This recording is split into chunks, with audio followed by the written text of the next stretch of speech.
The Taliban was forced out in 2001. In 2021, they're back. Fighters taking Jalalabad with little to no resistance.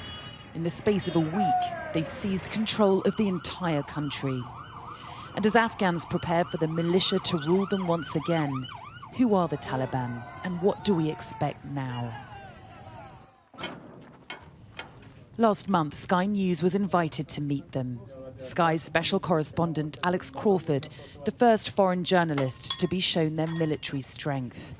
Can anyone believe that the Taliban wants peace when you've got all these weapons now? The Taliban now appear to be more powerful, more sophisticated and richer than ever before. But those who lived in Afghanistan under the brutal Taliban rule of 20 years ago are fearful of a return to the past.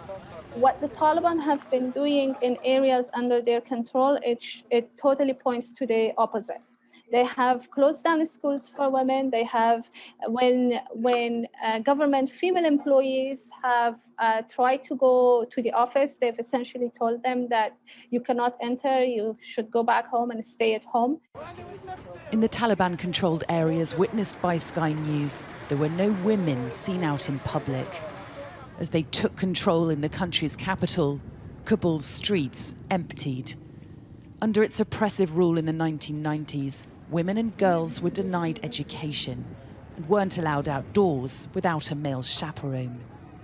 Despite the Taliban now promising to protect women's rights, many were seen hurrying home. There's a very real worry what this takeover means for the future of Afghan women and children. My family left Afghanistan in 1999, fleeing Taliban rule just 2 years after 9/11. So I was a very young child when we fled. I thought that this chapter was over and that I'd never have to relive it again. For 2 decades, the Taliban have fought against coalition forces and the internationally recognized Afghan government. The country had become a training ground for terrorists. Many now fear terrorism will once again breed within its borders.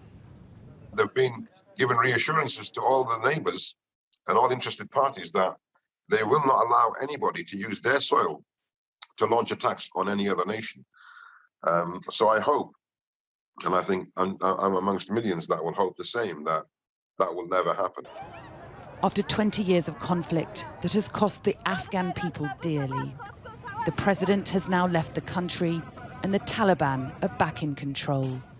This time, attempting to appear more acceptable to the world. Sally Lockwood, Sky News.